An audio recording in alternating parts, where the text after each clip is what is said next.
Hi masters, అందరికీ కూడా Brahma's meditation channel కి స్వాగతం సుస్వాగతం మాస్టర్స్.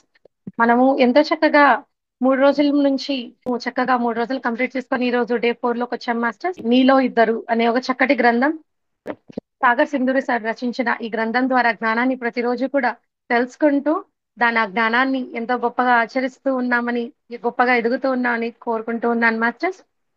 ముందుగా ఇంత చక్కటి జ్ఞానాన్ని అందించిన రచించి గ్రంథం ద్వారా జతపరిచి మనకు అందించిన సాగర్ సింధురు సారికి కూడా నా యొక్క కృతజ్ఞతలు మాస్టర్. అలానే ఈ జూమ్ కి విచ్చేసిన ఆత్మబంధువులందరికీ కూడా నా యొక్క కృతజ్ఞతలు. ముందుగా మనందరి జగద్గురు అయిన బ్రహ్మశ్రీ సుభాష్ పత్రే సారికి కూడా పాదాభివందనాలు చేసుకుంటూ ఈ రోజు సెషన్ ని స్టార్ట్ చేసుకుందాం మాస్టర్స్. ఈ రోజు డే 4 లోకి వచ్చామండి. ఎంతో చక్కగా నిన్న మనము బలవంతుడు బలహీనుడు అనే కాన్సెప్ట్ ద్వారా చక్కటి జ్ఞానాన్ని పొందాము.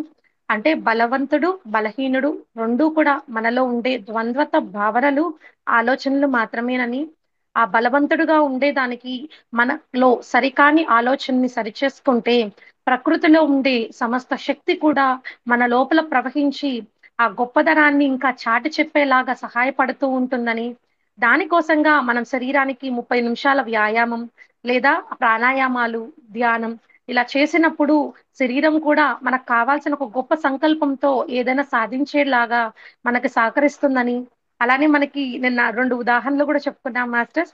ఒక వృద్ధుడు 60 సంవత్సరాల వృద్ధురాలు రన్నింగ్ రేస్ లో పార్టిసిపేట్ చేయడం, మారథాన్ లో వాళ్ళ హస్బెండ్ కి ఆపరేషన్ ఖర్చు డబ్బులు ఆ ఫస్ట్ ప్రైజ్ గా విన్ అయ్యి అక్కడ ఆ డబ్బులు సంపాదించడం. ఇంకో వృద్ధుడు ఒక ట్రక్ అనేది వాళ్ళ మనవడి పైకి దూసుకొని వచ్చేస్తూ ఉంటే ఎడమ చేత్తో తను తీసి పక్కన పెట్టేసి దాన్ని దారి మరలించేశాడు. అంటే అంతటి వయస్సులో కూడా, వృద్ధాప్య ఛాయలతో ఉండే ఆ వయస్సులో కూడా వాళ్ళకి ఎంత శక్తి, అంత శక్తి ఎలా వచ్చింది అనే ప్రశ్న నుంచి ఆ శక్తి అనేది వాళ్ళల్లో ఎలా అయితే ఉందో వయసుకి తారతమ్యం లేకుండా అందరిలో కూడా అదే శక్తి ఉంది. దానికి చక్కగా చిన్న ఆలోచనలో మార్పు సవరించుకుంటే మనం ఏదన్నా సాధించగలుగుతాం. నాలో అనంతమైన శక్తి ఉంది. నేనే ఆ పరమాత్ముడిని. నాకు సాధ్యం కానిది ఏమీ లేదు అని అలాగా నిద్ర లేవగానే ఆ పాజిటివిటీతో కానీ అనుకొని లేస్తే చక్కగా ఆ రోజంతా కూడా బలవంతుడే మొత్తం మనం అప్పగించేసి ఆ జయాపవిజయాలంతా కూడా మనకి తనే అందిస్తాడని చెప్పని, దానికోసం సంకల్పం లక్ష్యం అనేది కరెక్ట్ గా పెట్టుకోవాలి. మనం ఎంపిక చేసుకునే లక్ష్యం ఎరుకతో ఎంపిక చేసుకోవాలి అని చెప్పని నిన్నంతా కూడా బలవంతుడు బలహీనుడు గురించి చాలా చక్కగా తెలుసుకున్నాం మాస్టర్స్. చాలా బాగుంది మాస్టర్స్. అసలు బుక్ చదువుతూ ఉంటే అసలు ఇక్కడ ఎంతో ఆనందంగా ఉందన్నమాట. ఎప్పుడు మూడవుతుందా ఆ క్లాస్ లో బుక్ అనేది తెలుసుకుంటూ, నేను తెలుసుకుంటూ అందరికీ పంచుదామని చాలా చక్కగా ఆనందం కలుగుతోంది. ఇంత చక్కటి అవకాశం ఇచ్చినందుకు మీ అందరికీ కూడా కృతజ్ఞతలు మాస్టర్స్. Thank you. ఈ రోజు మనము బానిస స్వేచ్ఛాజీవి దాని గురించి తెలుసుకుందాం మాస్టర్స్. మనం ఎప్పుడు కూడా ఆ బానిసలు అంటే బానిసత్వం గురించి అంటే వేరే వాళ్ళు ఏదైనా కండిషనల్ గా పెట్టి దానికి అంతా కూడా మనకు నచ్చదు కదా మాస్టర్స్. మనం ఎప్పుడు కూడా స్వేచ్ఛ కావాలి. అది భర్త దగ్గర కానీ, తల్లిదండ్రుల దగ్గర కానీ, భార్య దగ్గర నుంచి భర్త, భర్త దగ్గర నుంచి భార్య, ఎవరికైనా కూడా స్వేచ్ఛ అనేది ఇష్టపడతారు కదా. సో దీని గురించి ఈ రోజు టాపిక్ ద్వారా జ్ఞానాన్ని పొందుదాం. బుక్ లో ఏముంది అదే చక్కగా చర్చించుకుందాం మాస్టర్స్. ఏమంటున్నారంటే మనుషులు ఎందుకు సంతోషంగా జీవించాలనుకుంటున్నారు, అసలు ఎందుకు సంతోషంగా ఉండాలనుకుంటున్నారు, మనుషులు ఎందుకు ధనవంతులుగా ఉండాలనుకుంటున్నారు. సరే, సంతోషంగా ఉండాలి, ఓకే. ధనవంతులుగా ఎందుకు ఉండాలనుకుంటున్నారు, మనుషులు ఎందుకు ఆరోగ్యవంతులుగా కీర్తిమంతులుగా ఉండాలనుకుంటున్నారు అని అడిగారనమాట. క్వశ్చన్లు 3 క్వశ్చన్స్ గా. అది ఎందుకో చెప్తున్నారు. వారు ఎందుకు అన్నింటా విజయం పొందాలని తప్పిస్తారు, ఎందుకు విజయం అన్నిట్లా కూడా విజయమే కావాలి అని అందుకుంటారు. ఎందుకంటే సృష్టిలో అత్యంత అమూల్యమైన శ్రేష్టమైన దానిని వారు పొందాలనుకుంటారు. అదే స్వేచ్ఛ. అసలు ఎందుకు సంతోషం కానీ, ధనవంతులు కానీ, ఆరోగ్యం, సంతోషంగా ఉంటేనే కదా మాస్టర్స్ మనం పూర్తి స్వేచ్ఛగా ఏం కావాలో అది చేయగలుగుతాం. దుఃఖంలో మనకు స్వేచ్ఛ ఉంది అని అనుకోం కదా అసలు. ధనవంతుల కంటే డబ్బు ఉన్నప్పుడు మన స్వేచ్ఛగా ఏది ఉంటే ఏది కావాలో అది కొనుక్కోవచ్చు. ఆరోగ్యవంతులుగా శరీరం సహకరించినప్పుడే కదా కీర్తి, అలానే విజయం. ప్రతి దగ్గర కూడా విజయం అనేది ఉన్నప్పుడు ఏదైనా కూడా మనం సాధించుకోగలుగుతాం. సో దాని అన్నిటికీ కారణం ఏంటి అని చెప్తున్నారంటే స్వేచ్ఛ. మనిషి అమ్మ కడుపులో చీకటి గదిలో ఉన్నప్పుడు త్వరగా బయట ప్రపంచానికి స్వేచ్ఛగా రావాలని గాఢమైన వాంఛ కలిగి ఉంటాడు. అంటే అసలు ఎక్కడి నుంచి స్వేచ్ఛ అనేది స్టార్ట్ అయిందంటే మాస్టర్స్, మనిషి ఒక మనిషి అంటే ఒక బిడ్డ తల్లి గర్భంలో ఉన్నప్పుడు ఆ తల్లి గర్భంలో నుంచి ఆ చీకట్లో ఉండే లోపల అక్కడి నుంచి వచ్చేసి నేను స్వేచ్ఛగా బతకాలి అని చెప్పని అక్కడి నుంచి తన ఒక ఆలోచన స్వేచ్ఛాపూరితంగా ఉండాలి అని అక్కడ మొదలవుతుందంటండి. జీవితంలో దుఃఖం అనే బానిసత్వం నుంచి సంతోషపు తీరాల వైపుకి ఎగిరిపోయే స్వేచ్ఛను నిరంతరం వాంఛిస్తాడు. అంతే కదా! ఎవరికైనా స్వేచ్ఛ కావాలి. కానీ ఆ దుఃఖంతో, ఆ బానిసత్వంతో ఉండే ఆ ఒక ప్రయాణం కానీ, ఆ జీవన విధానం కానీ ఎవరికైనా నచ్చుతుందా మాస్టర్స్? లేదు కదా! పేదరికపు బంధనాల నుండి ధనవంతులవ్వాడనే స్వేచ్ఛ కొరకు ప్రయత్నిస్తాడు. అంటే ఇంకొక రకంగా ఎక్కడ చూసినా స్వేచ్ఛే. అంటే పేదరికంగా ఉన్నప్పుడు ధనవంతుడైతే నాకందరూ గౌరవిస్తారు. నాకేది కావాలో అది కోరుకుంటాను. కొనుక్కోవచ్చు అనే స్వేచ్ఛ. అంటే అక్కడ గూడా స్వేచ్ఛే. అనారోగ్యపు బారి నుంచి ఆరోగ్యమైన ఆ స్వేచ్ఛ కొరకు తప్పిస్తాడు. అంతే కదా! మాస్టర్స్ ఆరోగ్యం సరిలేదు. అనారోగ్యం ఉన్నప్పుడు ఆరోగ్యంగా ఉంటేనే కదా మనం ఏదైనా చేయగలుగుతాం. అక్కడ గూడా స్వేచ్ఛే అన్నమాట. ఓటమి నుండి స్వేచ్ఛ వైపు విజయ గగనంలో విహారించాలనుకుంటాడు. అంటే ఓటమి అంటే ఎప్పుడైతే మనము ఓడిపోతారో, ఆ ఓడిపోయిన దగ్గర నుంచి ఏమనుకుంటాడు? స్వేచ్ఛతోనే కదా! ఇదంతా పూర్తి శక్తి స్వేచ్ఛలతోనే కదా మాస్టర్స్ ఏదైనా ఒక మనిషి ఒక కోరికకు కూడా కోరుకుంటాడు. అక్కడ కూడా విజయ గగనంలో విహరించాలి అని అనుకుంటాడన్నమాట. నిజానికి మన జీవిత పరమార్థం స్వేచ్ఛ పొందడమే. అన్నిటికి మూలం స్వేచ్ఛే అని జెప్తున్నారు. స్వేచ్ఛ కొరకే మనం నిరంతరం పోరాటం. ఎందుకంటే స్వేచ్ఛ యొక్క అంతిమ లక్ష్యం ఏమైతే ఉందో అది ఆనందమే. మనిషికి నచ్చనిది బయట పడాలనుకునేది ఏదైనా ఉంటే అది బానిసత్వమే. మనిషిని నియంత్రించే ప్రతీదీ బానిసత్వం అంతే. కండిషన్ ఇప్పుడు భర్త ఎక్కడికైనా బయటికి పంపియలేదు. కండిషనే కదండీ! ఏదైనా వంట చేసేటప్పుడు నాకిది నచ్చుతుంది ఇదే చెయ్యి. నువ్వు కూడా అదే తిను అంటే అది కూడా బానిసం. అంటే అన్ని రకాలుగా ప్రతి ఒక్క మనిషికి స్వేచ్ఛ ఉంటుంది. కానీ దాన్ని హరింపజేస్తారనమాట. అంటే అవతల వాళ్ళది పూర్తిగా కండిషన్స్‌గా పెట్టి స్వేచ్ఛననేది అణగతొక్కేసేసి పూర్తిగా బానిసత్వం అంటే లోబరి చేసుకుంటారనమాట అలా. ఎవరికీ నచ్చదు. అయినా కూడా మనం నిరంతరం ఎందుకు మన లోపల ఓ బానిసని పెంచుకుంటున్నాం? మనకి నచ్చట్లేదు గదా! బానిసత్వం అనేది. అయినప్పటికీ అసలు బానిసత్వం ఎందుకు పెంచుకుంటున్నారు అని అంటున్నారండి. ఎందుకు జీవితం పన్నిన ఉచ్చులో చిక్కుకొని బానిసతో బంధనాల్లో గడపాలనుకుంటున్నాం? ఎందుకంటే మనకంటే మనలోని బానిసను మనం బలవంతుల్ని చేశాం. మన ఆలోచన ద్వారా, పనుల ద్వారా ఆ బానిసను ప్రతిరోజు కూడా మహాబలిశాలిగా మారుస్తూ ఉన్నాం. అంతే కదా మాస్టర్స్! ఇప్పుడు ఫర్ ఎగ్జాంపుల్ ఉదాహరణగా చెప్పుకుంటే చాలా మందికి ఇంట్లో భర్త, భార్యకి పడదు. ఆ భార్య ఇల్లు పుట్టిల్లు దాటేసేసి మెట్టిల్లికెళ్ళిపోయినప్పుడు, అక్కడ ఇంట్లో అత్తమామలకి తగ్గట్టుగా, అనుకువగా వాళ్ళకి కావాల్సినవన్నీ చేసి పెడుతూ, భర్తకి ఏం కావాలో అవంతా సమకూరుస్తూ, అలా ఒక ఇల్లాలనేది గడుపుతూ ఉంటుంది జీవితం. తనకేం కావాలి అనేది ఎవరు అడగరు, పట్టించుకోరు కూడా. నాకది కావాలి, నీకిది కావాలి అని అంటారు. కనీసము చాలా ఇళ్లల్లో అసలు తిన్నావా నువ్వు అనేది కూడా అడగరండి. మాకు చేసి పెట్టు, మాకిది కావాలి, అది కావాలి, ఆ పని చెయ్యి, ఈ పని చెయ్యి. ఇలా చెప్తూ ఉంటారు తప్ప కండిషన్స్ పెట్టి బానిసత్వంగా నువ్వు తిన్నావా అనేది కనీసం చాలా ఇళ్లల్లో అసలు ఇల్లాల్ని అంటే ఆ ఇంటి ఒక కోడల్ని అడగరు మాస్టర్స్ అసలు. అయినప్పటికీ నచ్చట్లేదు. అయినా ఎందుకు బతుకుతున్నాము అంటే సొసైటీ కోసం. అంటే నాకు భర్త లేకపోతే నా పుట్టిల్లు వాళ్ళు ఏమనుకుంటారో, సొసైటీ ఏమనుకుంటుందో, ఒకవేళ వాళ్ళకి పిల్లలు కాని ఉంటే, నాకు పిల్లలున్నారు కదా! తండ్రి అనేవాళ్ళు లేకపోతే ఆ మొత్తం అంతా కూడా ఎలా గడపాలి నేను? వాళ్ళకి సంపాదన కానీ, వాళ్ళకి ఉద్యోగంది కానీ, ఏదైనా ఎలాగైనా కూడా వాళ్ళ పెంచి పోషించాలి అనంటే ఎలా? అంటే ఇవన్నీ కూడా ఆలోచనలుగా బంధపు ఆలోచనలు అంటే బందీ చేసేసుకొని ఆ సరికాని ఆలోచనని లోపల పెంచి పోషించడం వల్ల మనకి నచ్చకపోయినా కూడా సంకెళ్ళేసుకొని మరి బానిసత్వాన్ని అనుభవిస్తూ ఉన్నామంట మాస్టర్స్. ఎంతో మంది చెడు వ్యసనాల నుంచి స్వేచ్ఛగా విడివిడిగా ఉండాలనుకుంటారు. కానీ వారిలోని చెడు వ్యసనం అనే బానిస వారిని బలంగా వ్యతిరేకిస్తాడు. ప్రతి పనిని త్వరగా పూర్తి చేయాలనుకుంటాం. కానీ మనలోని బద్ధకస్తుడనే బానిస ప్రతి పనిని తన ఆధీనంలోకి ఉంచుకుంటాడు. మనం నిస్వార్థమైన స్వేచ్ఛలో జీవించాలనుకున్నప్పుడల్లా మనలోని స్వార్థపు బానిసత్వాన్ని మరో బానిసైపోతూ ఉన్నాం. అంటే ఏమంటున్నారంటే మన లోపల బద్ధకస్తుడు అనే ఒక ద్వంద్వతో భావనలో ఉండే ఆ వ్యక్తి ఏం చేస్తాడు అనంటే ఆ ఆలోచన ఏదైనా మనం పని చేయాలి అని అనుకున్నప్పుడు ఇదేం చేస్తాంలే. ఇప్పుడు ఫర్ ఎగ్జాంపుల్ అండి ఇంట్లో గృహిణికి ఉద్యోగం లేదనుకోండి.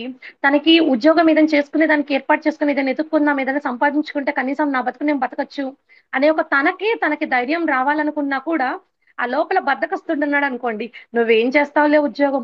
నీకు ఇంట్లో పనే సరిపోతుంది. ఇంట్లో వాళ్ళకి చేసేదే సరిపోతుంది. నీకై నువ్వు కనీసం తినేదానికి కూడా టైం లేదు నీకు. ఇంక అలాంటిది ఉద్యోగం ఏం చేస్తావు ఇంకని చెప్పని ఆ ఒక బద్ధకస్తుడు అనేవాళ్ళు అలా చెప్తారనమాట. మనం నిరంతరం విజయాలుగాను, మరి మంచి వాళ్ళగాను, కీర్తివంతులకు గాను, ఆనందంగా గాను ఉండాలి అనే స్వేచ్ఛ కోసం పరితపిస్తూ ఉన్నాం. మనలో దాగిన ప్రతికూల బానిస మనల్ని ఎల్లప్పుడూ ఏదో విధంగా అడ్డుకుంటూనే ఉంటాడు. అదే బానిసత్వం గురించి చెప్తూ ఉన్నారండి. అనంతమైన ఆనందపు అనుభూతిని, కోరికలు, ఆశలు అన్నీ తీరగల స్వేచ్ఛ జీవితాన్ని మనం పొందాలనుకుంటే మాత్రం మొదట మనం చేయవలసిన పని ఏమిటంటే మనలోని బానిసను అంతం చేయడమే. అంటే మనం ఆనందంగా ఉండాలన్నా, ఆనందం అనుభూతిని పొందాలన్నా, కోరికల్ని అనుభవించాలన్నా, ఆశల్ని తీర్చుకోవాలనుకున్నా కూడా అన్నిటికీ కావాల్సింది స్వేచ్ఛే. ఆ స్వేచ్ఛ అనేది కావాలి అనంటే మన లోపల ఉండే ఆ బానిసత్వంని, ఆ బానిసను అంతం చేయాలి అని అంటున్నారు. మనం దేనికి బానిస ఉండకూడదు. నిరాశ, నిస్పృహ, అనారోగ్యం, అపజయం, పేదరికం, స్వార్థం, బద్ధకం ఇవన్నీ సృష్టిలో కల్లా గొప్ప బానిసతలు. ఏమని అంటున్నారంటే, మన లోపల నిరాశ నేను సాధించలేను అన్న, నిస్పృహ అబ్బా! అంటే ఏమైపోతుందో నా జీవితం నా వల్ల అవ్వదు అని అనారోగ్యంగా ఉన్న, అపజయం ఏదైనా కంటిన్యూస్‌గా మనకి తారసపడిన, పేదరికంగా ఉన్న, స్వార్థం ఇవంతా కూడా బానిసత్వమే అంట మాస్టర్స్. వీటికి మనం ఎప్పటికీ బందీగా ఉండకూడదు. వీటిలకి ఎప్పుడు కూడా మనం బందీగా ఉండకూడదంట మాస్టర్స్. నీవు దుఃఖం అనే చెరసాలను చిక్కుకొని, ఆ దుఃఖం నుండి రకరకాల సమస్యల నుండి ఎలా తప్పుకోవాలా అనే నిరంతరం వేదనతో జీవిస్తూ ఉండగలవు. కానీ, దాని నుండి స్వేచ్ఛ పొందడానికి మాత్రం చిన్న ప్రయత్నమైనా ఎందుకు చేయలేవు? అంటే మనకి వద్దు ఆ జీవితము, బానిసత్వం జీవితం వద్దు అని అంటున్నాం. కానీ, అక్కడ బానిసత్వం వద్దనుకుంటున్నావు కానీ, అక్కడ ఎందుకు ఇంకా అలానే ఆ జీవితంలోనే గడపాలనుకుంటున్నావు? ఎందుకు చిన్న ప్రయత్నం గూడా మార్పు చేసుకోవాలి అని ప్రయత్నించట్లేదు అని అంటున్నారు. స్వేచ్ఛ అనేది ప్రపంచంలో అన్నిటికంటే బలమైనది మాస్టర్స్. అంతే కదా! ఇప్పుడు పిల్లలకి స్వేచ్ఛ ఇచ్చేయండి. అసలు తిట్టొద్దు, కొట్టొద్దు, ఏం చెయ్యొద్దు. అసలు వాళ్ళెంత ఆనందంగా ఉంటారు చూసారా అసలు. ఎ వాళ్ళ స్వేచ్ఛ చూడాలి అనంటే మాస్టర్స్ ఇప్పుడు మనం మన హస్బెండ్ ఎవరైనా ఇప్పుడు షాపింగ్‌కి తీసుకొనెళ్లారనుకోండి భర్త, అప్పుడు మనకి కావాల్సింది ఏది కావాలంటే అది కొనుక్కోనప్పుడు ఎంత ఇష్టపడతాం మనం. అది స్వేచ్ఛే కదా! ఇప్పుడు అలా కాకుండా ఆ చీరనా ఏం కొనుక్కుంటావులే, లేకపోతే ఇంతిచ్చి ఇదొక్కటే ఇదే కొనుక్కో అని కండిషనల్ పెట్టినప్పుడు తీసుకొని వెళ్లి అక్కడ కండిషన్ పెట్టినప్పుడు కూడా ఏమైతుంది మాస్టర్స్ నచ్చదు కదా మనకి. అంటే మనకి ఆ నచ్చని ఒక జీవితంలో ఎందుకు సంకెళ్ళేసుకొని మనము బందీఖానా అయిపోయి చెరసాలలో ఉండిపోయినట్లుగా ఉంటున్నాము. దాన్ని ఎందుకు మనం చిన్న ప్రయత్నంలో కూడా మార్చుకోవట్లేదు. ఆ తొలి ప్రయత్నం అనేది మన వేసినప్పుడు ఆ స్వేచ్ఛని మనం అనుభవించగలుగుతాం కదా అని అంటున్నారు మాస్టర్స్.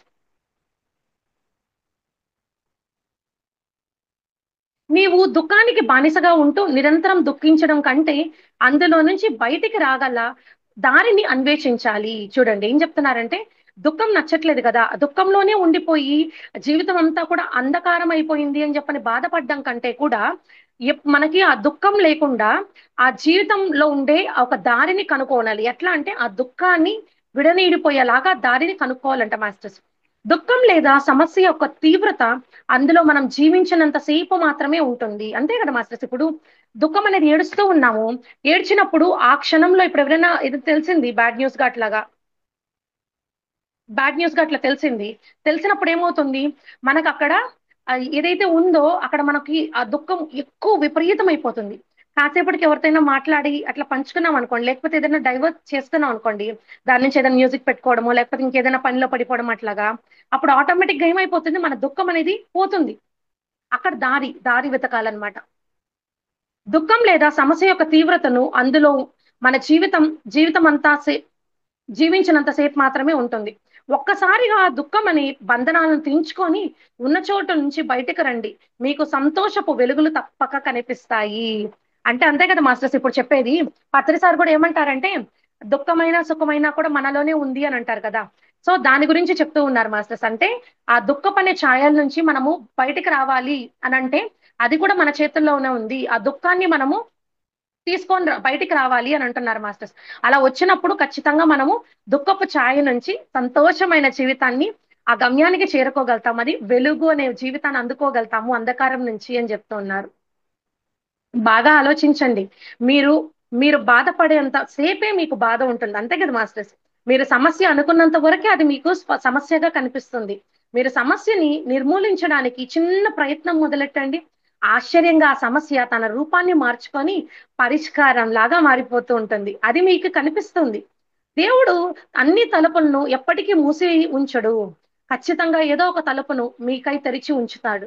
మీరు బాగా గమనించినట్లయితే గతంలో మీరు ఎన్నో గొప్ప సమస్యలు వచ్చి ఉన్నాయి. అంతే కదా మాస్టర్స్! ఇప్పుడు సమస్య అనే వాళ్ళు లేకుండా అసలు జీవితంలో ఎవరు లేరు కదండీ! జీవితంలో సమస్యలు లేని వాళ్ళు లేరు. కానీ దాని యొక్క తీవ్రతను తగ్గించుకోగలగాలి. అది ఎలా అనంటే జ్ఞానంతో మాత్రమే. అంటే మనము డైవర్ట్ అయిపోవాలి. ఇప్పుడు ధ్యానం చేసిన తర్వాత ఏమైతుంది అనంటే, ఆనందం అనే ఒక ఛాయల్ని మనం శాశ్వతంగా ఎతుక్కుంటాం మాస్టర్స్. ఓహ్! ఇదా? ఓకే. అయిపోయింది. ఓకే. వదిలేసేయి. లైట్ తీసుకుంటాం అన్నమాట. అంతకుముందు ప్రతి దానికి పైన కింద పడి ఆలోచించి దుఃఖంలో మునిగిపోతూ ఉండి, మనము కొంచెం వెలుగు అనే జ్ఞానంతో మనం వెలుగులోకొస్తూ ఉన్నాం అన్నమాట. మీరు బాగా గమనించట్లయితే గతంలో మీకు ఎన్నో గొప్ప సమస్యలు వచ్చి ఉంటాయి. కానీ అవేవి ఇప్పుడు లేవు. అంతే కదా మాస్టర్స్! ఇప్పుడు గతంలో ఏ సమస్యలైతే ఉన్నాయో అవి ఇప్పుడు ఉన్నాయా మనతో లేవు కదా! వెళ్ళిపోయాయి కదా! మీరు గతంలో ఒక సమస్య గురించి ఎంతో భయపడి ఉంటారు. అంతే కదా మాస్టర్స్! ఇప్పుడు ఏదైనా ఉంటే చచ్చిపోవాలని గూడా అనిపిస్తది ఒక్కొక్కసారి సమస్యకి ఎదుర్కోలేక. ఆరోగ్యం సరిలేకపోవడం వల్ల గాని, ఏదైనా ఇంట్లో మనుషులు ఒక ఎమోషన్స్‌తో సరిలేని ఒక బంధనల వల్ల ఉండడం వల్ల కానీ, లేకపోతే డబ్బు సమస్య వల్ల కానీ, కుటుంబ కలహాల వల్ల కావచ్చు, రకరకాలుగా అయినా.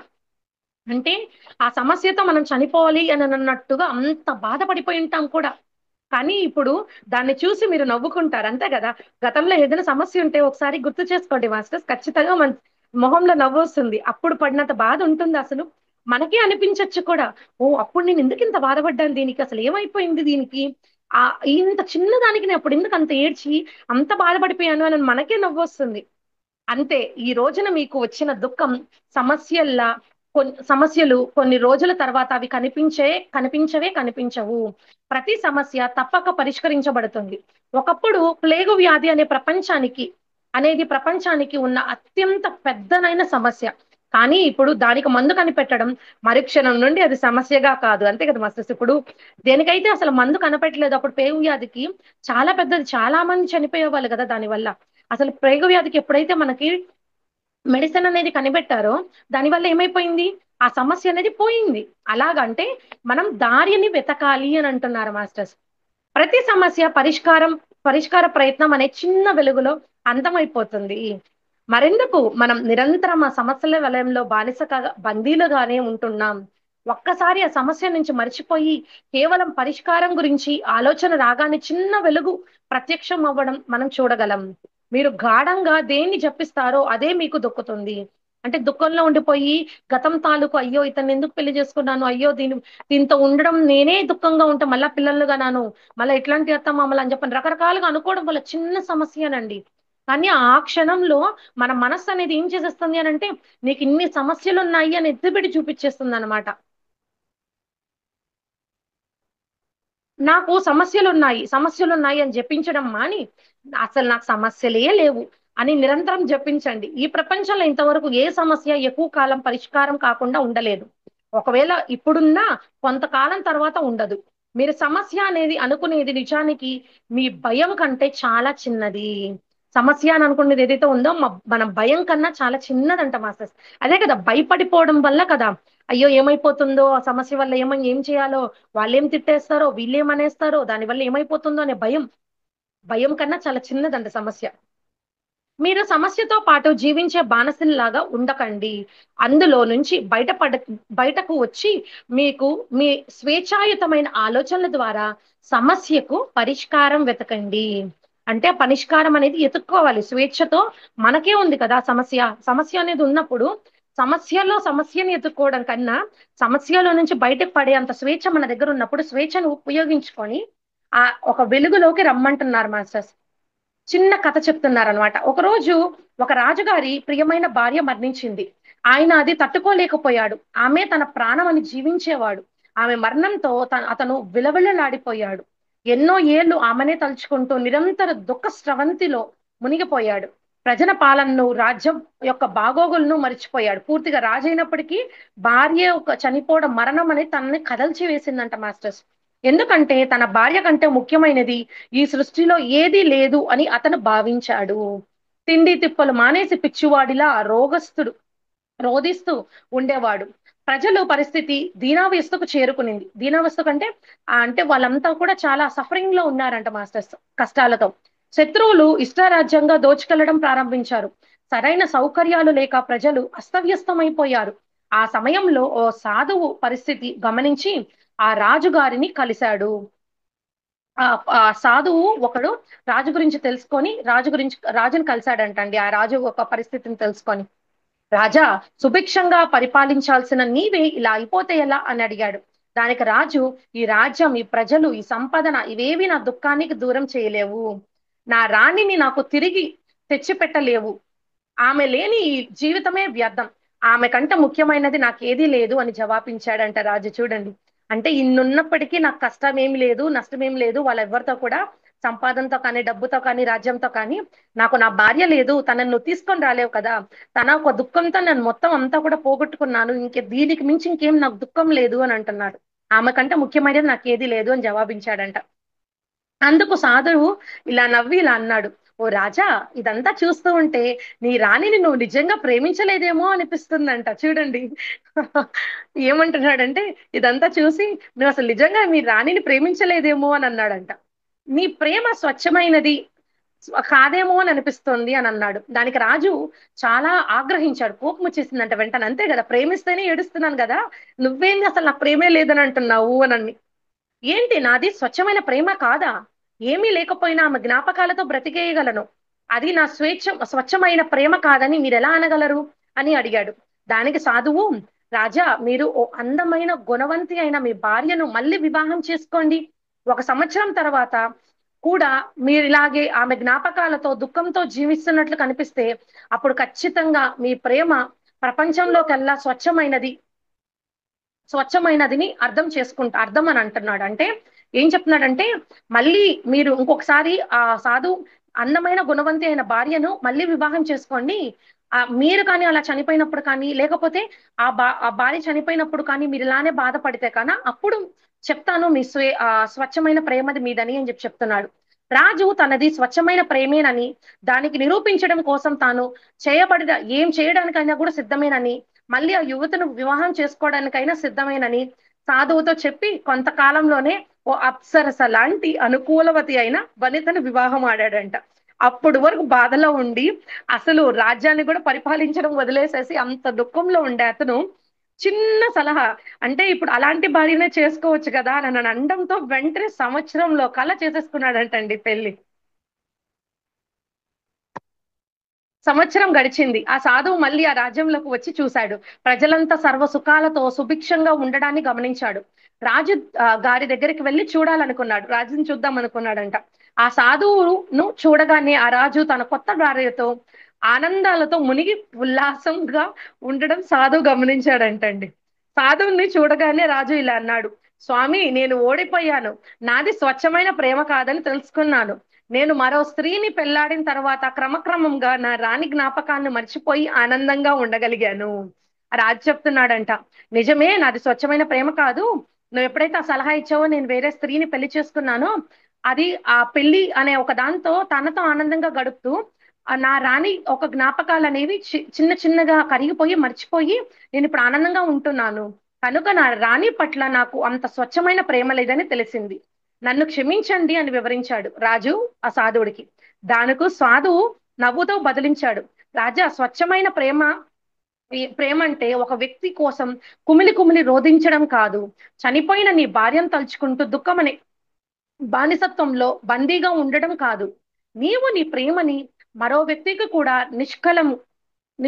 నిష్కల్మషంగా పంచగలిగావు. అంటే ఆ భార్యని కూడా, అయ్యో తను చనిపోయింది, ఇంకా మళ్ళా ఆ ప్రేమలో లేకుండా తన జీవితాన్ని పాడు చేయకుండా చేసుకున్న దానికి ఆమెతో నువ్వు ఆనందంగా ఉండావు, ఆమెకు కూడా నువ్వు ఆనందాన్ని ఇవ్వగలిగావు. సో ఇది నువ్వు స్వచ్ఛమైన ప్రేమ అనేది, నువ్వు ఆ భార్యను గుర్తు చేసుకుంటూ ఆ జ్ఞాపకాల్లో ఉంటూ రోదిస్తూ ఏడుస్తూ ఉంటే అవ్వదు. అది కాదు స్వచ్ఛమైన ప్రేమ అని అంటున్నాడు. ఈ రాజ్య ప్రజల ఈ రాజ ప్రజల ప్రేమకు పాత్రుడు అవ్వగలిగావు. అంటే మళ్ళా వాళ్ళ ప్రేమ కంటే అన్ని చూసుకుంటున్నాడు కదా, ఇప్పుడు రాజ్యాన్ని రాజుగా, గొప్ప మంచి రాజుగా మళ్ళా. సో దాని వల్ల వాళ్ళంతా కూడా నిన్ను గొప్పగా ప్రేమించగలుగుతున్నారు, వాళ్ళ ప్రేమను నువ్వు నోచుకున్నావు అని అంటున్నారు. నీ విధిని గుర్తించి మేల్కొని కర్తవ్య పరిపాలన చేశావు. ప్రేమ కంటే బాధ్యత గొప్పది. బాధ్యత లేని ప్రేమ ఓ ఎండమావి లాంటిది. అయినా నీది స్వచ్ఛమైన ప్రేమే. ప్రేమ అంటే స్వేచ్ఛ. ప్రేమ అంటే స్వచ్ఛత. ఎప్పుడైతే నువ్వు దుఃఖం, జ్ఞాపకం అనే బానిసత్వంలో నుంచి ఉన్నావో సమస్తం నీకు చీకటిగా అనిపించింది. నీవు మళ్ళీ మరో స్త్రీని జీవితంలోకి ఆహ్వానించడంతో మరో ఆనందంగా గడ గడిపి అవకాశం అనేది మళ్ళా నీకు కలిగింది అని అంటున్నాడు. నీవు దుఃఖంలో ఉండి అందరినీ సంతోషాలకు దూరం చేసావు. అంతే కదా మాస్టర్స్. ఆయన దుఃఖంలో ఉండి రాజ్యాన్ని ఏం పరిపాలించక ఆ శత్రువులంతా కూడా దాడి చేసి ఏమేం కావాలంతా కూడా దోచుకొని వెళ్ళిపోయి రాజ్య పరిపాలన అంతా ఏం చూసుకోకుండా తను నిద్రాహారాలు అంతా మానేసి ఏడ్చుకుంటూ నువ్వు దుఃఖపడి నీ సంతోషాలకు దూరం అయ్యావు బానిసత్వంగా. ఆ బానిసత్వం నువ్వు అనుభవించడం వల్ల మిగతా వాళ్ళకు కూడా రాజైనందువల్ల అందరికీ అదే ఇచ్చావు అని అంటున్నాడు. మళ్ళీ మరి మళ్ళీ మరో ఆనందాన్ని వెతికి పట్టుకొని ప్రజలందరి సంతోషాలను తిరిగి తెచ్చిపెట్టగలిగావు. నిజమైన ప్రేమ ఏమిటంటే ఆనందమే. నిరంతరం దుఃఖంలో ఉండడం నిజమైన ప్రేమకు నిదర్శనం కాదు. ఇతరుల కోసం ఏ త్యాగానికైనా సిద్ధపడడం, వారి కోసం జీవించడమే ప్రేమ అనిపించుకుంటుంది అని సాధువు హితబోధ చేశాడు. ఈ కథలో నీతి ఏంటో చెప్తున్నారండి. కాలం అన్నిటికంటే గొప్ప మందు. అంతే కదా మాస్టర్స్. మరపు అనేది వస్తుంది దేనివల్ల? ఈ రోజుకి రేపు, ఈ క్షణం నుంచి ఆ క్షణం. అంటే గడిచే కొద్ది కాలం వల్ల గొప్ప మందు అంట మాస్టర్స్. టైం అనేది మంచి మెడిసిన్ అంట. అది ఎంతటి యానాన్నైనా మాన్పివేయగలదు. మనం సమస్యల్లో జీవించి ఉన్నంత కాలం దుఃఖం మనల్ని వీడిపోదు. ఎప్పుడైతే వెంటనే మరో ఆనందాన్ని మీరు ఆహ్వానించగలిగి మీ దుఃఖపు బానిసత్వం నుంచి విడవగలరో అప్పుడు మీ ముందు నవలోకం ఆవిష్కరం అవుతుంది. అంటే ఆవిష్కారం అవుతుందంట మాస్టర్స్. నవలోకం అని అంటే కొత్త లోకం, అంటే ఆనందం. మనం ఏది కావాలో అది ఎత్తుక్కుంటే అది వచ్చినప్పుడు ఈ దుఃఖం అనేది ఆటోమేటిక్ గా వెళ్ళిపోతుంది. దుఃఖం అనేది సంతోషంగా ఉన్న జీవితంలోకి అప్పుడప్పుడుగా రావాలి, కానీ జీవంలోకి సంతోషం అప్పుడప్పుడు రావడం ఏమిటి? మీకు బాధ కలిగినప్పుడు ఖచ్చితంగా దుఃఖించండి. ఏడుపు వచ్చినప్పుడు ఏడవండి. భయం వేసినప్పుడు భయపడండి. కానీ వాటికి బానిసగా ఉండద్దు. వచ్చినప్పుడు ఎమోషన్స్ ని అనుభవించాలంటున్నాడు తప్ప దాంట్లోనే ఉండిపోకండి అని అంటున్నారు. వెంటనే ఆ దుఃఖంలో నుంచి బయటపడగలిగే మానసిక నిబ్బరం కలిగి ఉండండి. అది ఎలా మీకు అబ్బురు అబ్బురుతుందంటే, అంటే అది ఎలా అబ్బుతుంది అని అంటే వెంటనే మీ జీవితంలోకి మరొక ఆనందకరమైన సంఘటనను మీరు ఆహ్వానించగలిగినప్పుడు. అంటే ఈ దుఃఖము, ఈ బానిసత్వం ఇదంతా ఎప్పుడు పోతుంది అని అంటే మనకి ఆనందాన్ని కలిగించే ఒక ఒక సంఘటనను కానీ మనం మళ్ళా మనం చూసుకుంటే కన ఖచ్చితంగా అది ఆనందం వచ్చేసేసి ఆ దుఃఖం అనేది పోతుంది అని అంటున్నారు మా. ఇంకొక కథ చెప్తున్నారండి. ఓ పిల్లవాడు బోరున ఏడుస్తూ ఉన్నాడు. తన తండ్రి తనకు నచ్చినది కొనిపెట్టలేనందుకు కుమిలి కుమిలి రోజిస్తున్నాడంట ఆ వీధిలో తిరుగుతూ. అంతలో ఆ వీధిలో ఓ చోట ఓ మ్యాజిక్ షో అనేది జరుగుతోంది. ఆ పిల్లవాడు చూశాడు. ఏడుస్తూనే ఆ గుంపులో చేరి మ్యాజిక్ షోని చూడడం ప్రారంభించాడు. కొంతసేపటికి ఆ పిల్లవాడు ఏడుపుని మర్చిపోయి అందరితో పాటు కేరింతలు కొట్టడం ప్రారంభించాడు. ఇది ఎలా జరిగింది అని అంటే ఆ పిల్లవాడు నిరంతరం దుఃఖం అనే బానిసత్వాన్ని ఉండాలనుకోలేదు.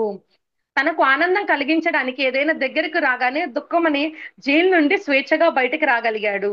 అంటే చూడండి మాస్టర్స్ ఎంత బాగుందో. అంటే అక్కడ బానిసత్వం, అంటే అక్కడ తన తండ్రి ఏది కొనియలేదు అని చెప్పని దుఃఖంతో బాధపడుతూ ఉన్నప్పుడు ఆ సందులోనే ఎప్పుడైతే ఆ ఒక ఏమంటారు ఆ మ్యాజిక్ షో అనేది ఎప్పుడైతే వచ్చిందో అప్పుడు దాన్ని చూసి తన ఒక బాధ అనేది చిన్నపోయింది. అసలు మర్చిపోయాడు మాస్టర్స్. అంటే చూడండి, అలాగా మనం కూడా ఆనందాన్ని ఎదుర్కోవాలి అని అంటున్నారు. మీరు కూడా ప్రతికూల వాతావరణంలో ఉన్నప్పుడు, దుఃఖంలో ఉన్నప్పుడు వెంటనే మరొక ఆనందానికై వెతకండి. ఇది మీకు కష్టంగా అనిపించవచ్చు. స్టార్టింగ్ లో ఎవరికైనా కష్టమనే అనిపించవచ్చు, కానీ మాస్టర్స్ ఒకసారి ట్రై చేసి చూద్దామండి. ఈ క్షణం నుంచే మనల్ని మనం మార్చుకోవాలి, గొప్పగా ఆనందంగా ఉండాలి అని అంటే మార్చుకోవాలి కదా. ఎలా చేసుకోవాలి ఏంటి అనేది ఇంత వివరంగా చెప్పినప్పుడు మనం మార్చుకోకపోతే ఎట్లా మాస్టర్స్? కానీ మంచి చేసేవి ఎల్లప్పుడూ కష్టంగానే ఉంటాయి. అంతే కదా మాస్టర్స్. ఇప్పుడు ఏదైనా చెయ్యాలి అని అనుకున్నా, ఏదైనా ఎక్సర్సైజ్ గా కానీ ధ్యానం చేయాలనుకున్నా కూడా స్టార్టింగ్ లో అబ్బాయి ఏం చేస్తాంలే అని కష్టంగానే అనిపిస్తూ ఉంటుంది కదా. అది ఏదైనా కూడా మనము మంచి చేసేటప్పుడు అలాగే అనిపిస్తుంది, ఎందుకంటే మనసు కదా. మీరు ఎప్పుడైతే మరో సంతోషకరమైన సంఘటనని మీ జీవితంలోకి ఆహ్వానించి ఆ దుఃఖం నుండి దూరం అవుతారో ఆ క్షణం నుంచి మళ్ళీ మీరు క్రొత్తగా జీవించడం మొదలెడతారు.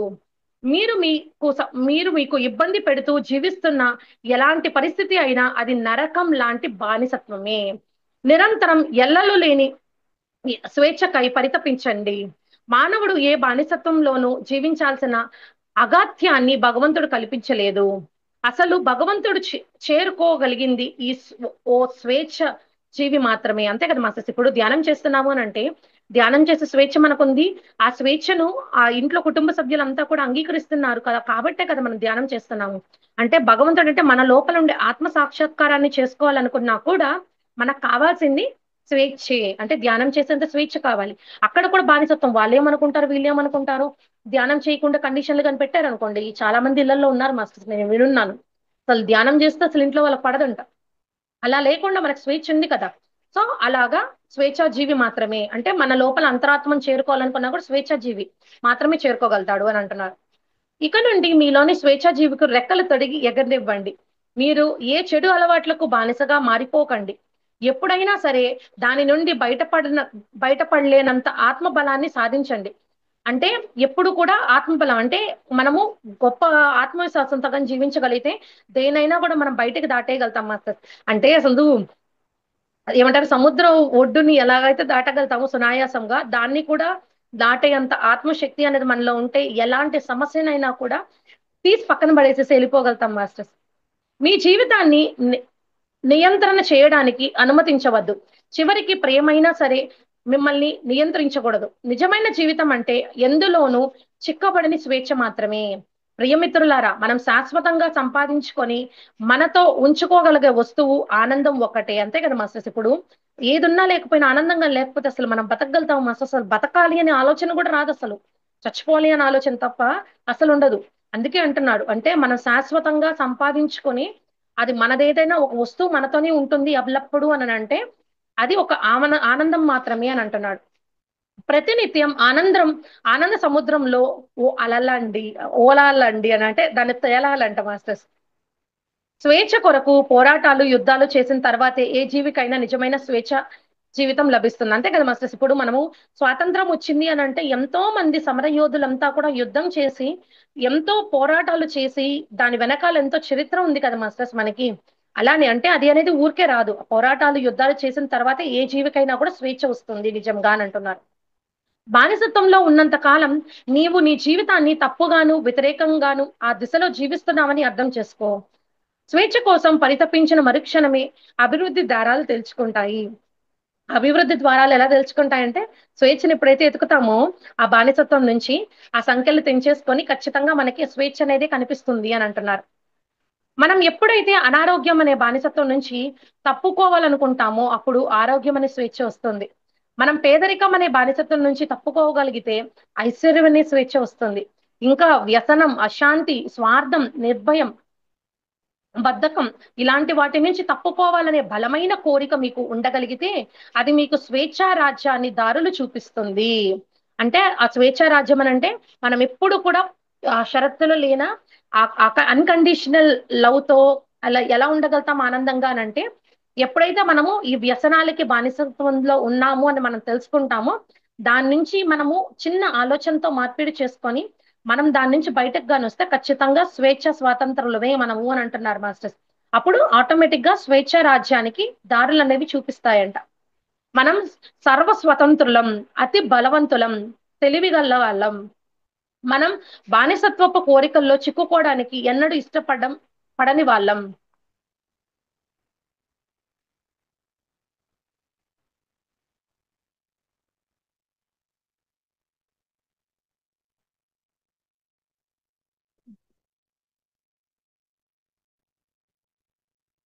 ఎంత చిన్న వస్తువులైనా సరే అవి లేకుండా మనం జీవించడానికి ఇబ్బంది పడినట్లయితే మీరు ఆ వస్తువుకి బానిసట్లయినట్టే. అంటే అంతే కదా మస్తు. ఇప్పుడు చాలా మంది చూడండి ఏసీ లేకపోతే అసలు పడుకోలేకపోతున్నారు.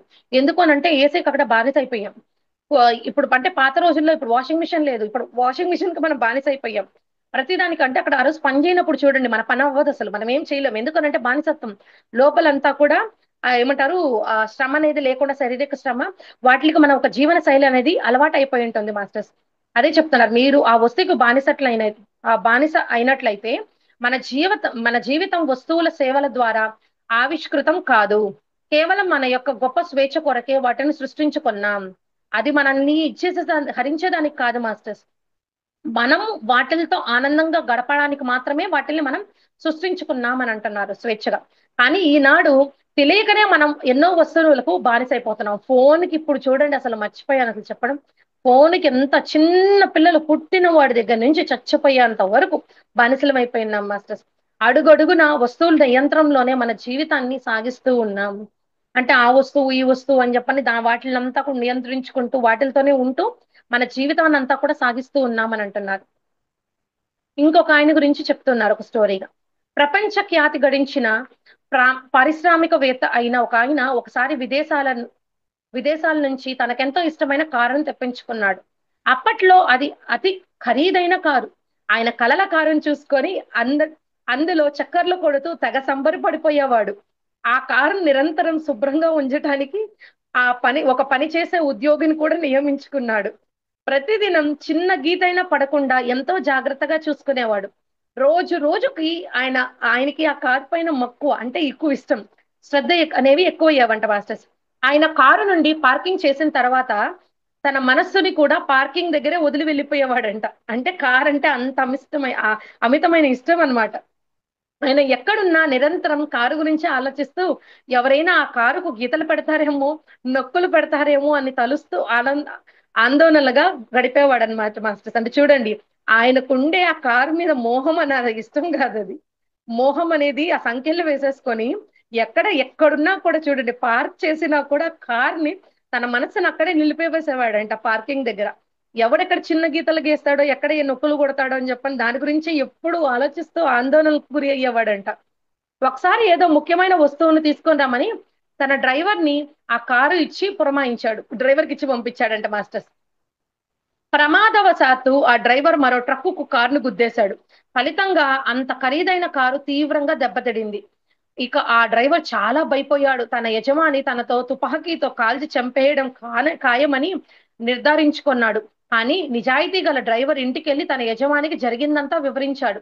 యజమాని మొదట తీవ్రంగా కలత చెందాడు. బయటికి వచ్చి పాడైపోయిన తన కారును ఒక్కసారిగా యగాదిగా చూసి ఉన్నట్టుండి గట్టిగా అరుస్తూ ఆనందంతో గంతులేయడం ప్రారంభించాడు. అంటే అసలు కారు గీత పడితేనే తట్టుకోలేని ఆ వ్యక్తి చూసారా? ఇప్పుడు ఏమైపోయింది?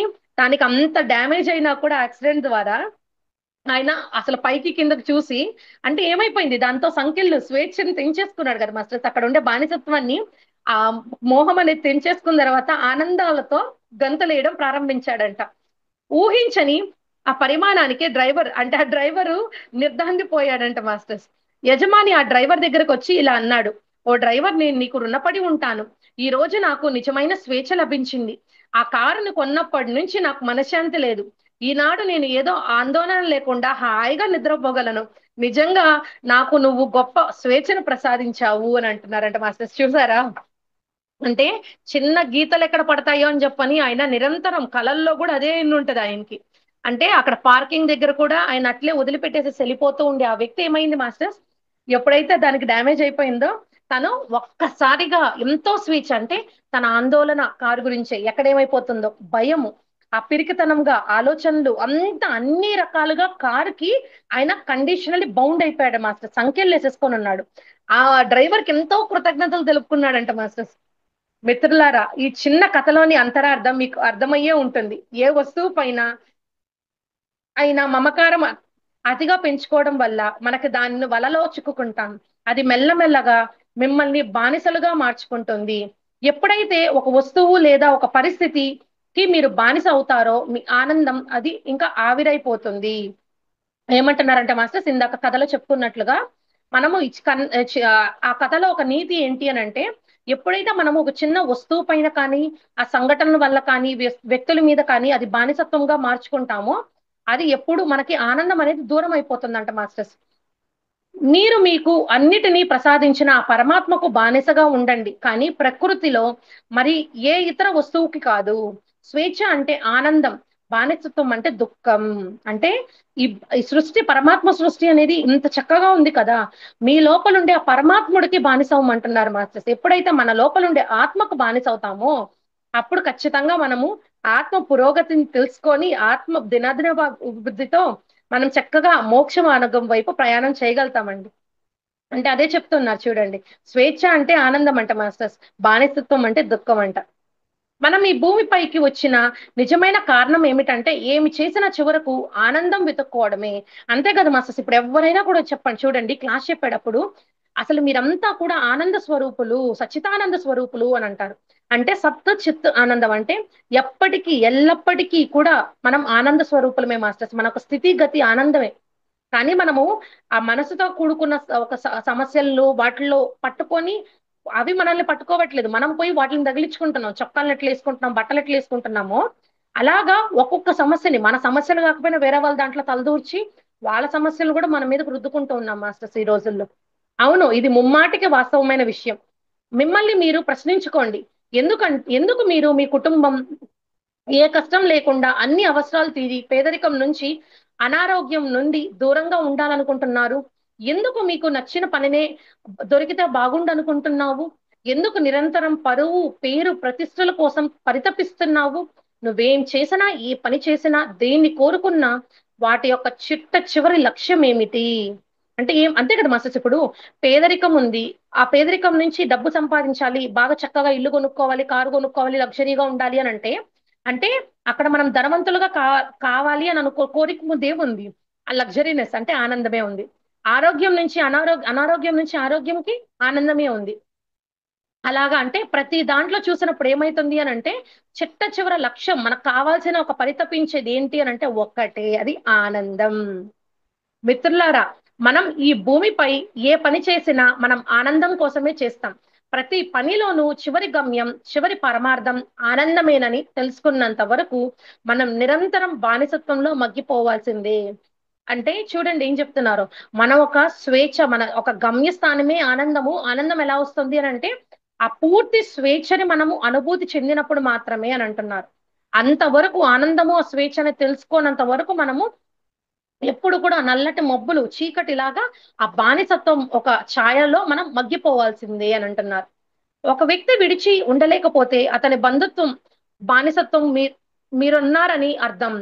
మీరు ఇతరులకు ప్రేమని పంచండి, కానీ ప్రేమలకు బానిస కాకండి. రోజు రోజుకి మీలోని బానిసలను నిర్వ్యూన్ని చేసి స్వేచ్ఛాజీవిని బలవంతుణ్ణి చెయ్యండి. స్వేచ్ఛ కోసం పరితపించడమే మానవ జీవితానికి పరమార్థం. అదే ఆనందపు చివరి గమ్యం. అంటే మొత్తం ఈ రోజంతా కూడా మనం తెలుసుకునింది స్వేచ్ఛ, బానిసత్వం. అంటే బానిసత్వంగా ఉన్నప్పుడు ఏమైతుంది, స్వేచ్ఛగా ఉన్నప్పుడు ఏమైతుంది అనేది చాలా చక్కగా చూడండి. అసలు ఎంత బాగుందో మాస్టర్ అసలు బుక్. మనం నిజంగా అంటే వాళ్ళతో వీళ్ళతో చర్చించుకునేవే కదా మొత్తం. పెద్ద పెద్ద వాక్యాలు అసలు ఏవీ లేవు. కథల రూపంలో ఈరోజు తెలుసుకున్నా ఆ కారు కథ కావచ్చు, ఆ చిన్న పిల్లవాడు ఏం కొనీలేదని చెప్పని అక్కడ ఏడ్చిన కథ కావచ్చు, దాంతో పాటు ఆ మహారాజు రాణి చనిపోవడం వల్ల అది కథ కావచ్చు. అంటే మనం ప్రతిరోజు ఒక్కొక్క వ్యక్తిత్వంగా ఇవన్నీ మనకి సమస్యలుగా ఎదురుపడే ఉంటాయి. కానీ వాళ్ళు ఆనందాన్ని ఒక ఒడ్డుని ఎలా అయితే దాటుకున్నారో ఆనందాన్ని పట్టుకొని దాటారు కదా. ఆ దాటాలి అని అంటే స్వేచ్ఛ అనే ఒక ఏమంటారు పడవ కావచ్చు, నావ కావచ్చు కావాలి మాస్టర్స్ మనకి. అందుకే బానిసత్వాన్ని సంఖ్యలు తెచ్చుకొని స్వేచ్ఛను మనం జీవితంలో ప్రతి సంఘటనలో అమల్చుకోవాలి మాస్టర్స్. ఓకే మాస్టర్స్, చక్కగా ఈరోజు ఈ టాపిక్ తో ఈరోజు సెషన్ ని పూర్తి చేసుకున్నాం మాస్టర్స్. అంటే గడవడ మరీ ఫాస్ట్ గా ఎక్కువ ఎక్కువ చదువుకోవడం కంటే రోజుకి ఒక టాపిక్ గా తీసుకొని దాని గురించి చర్చుకుంటే బాగుంటుంది అని చెప్పని చిన్న టాపిక్ కి చక్కగా మనం ప్రతిరోజు కూడా తెలుసుకుంటూ ఉన్నాం మాస్టర్స్. థ్యాంక్ యూ మాస్టర్స్, ఇంత చక్కటి జ్ఞానాన్ని మనకి గ్రంథం ద్వారా పొందపరిచారు మనకి. సాగర్ సింధూరు సారి కూడా మరొకసారి కృతజ్ఞతలు తెలుపుకుంటూ చక్కగా ఈ జూమ్ కి విచ్చేసిన ఆత్మస్వరూపులందరికీ కూడా కృతజ్ఞతలు తెలుపుకుంటున్నాను మాస్టర్స్. థ్యాంక్ యూ మాస్టర్స్ అందరికీ కూడా.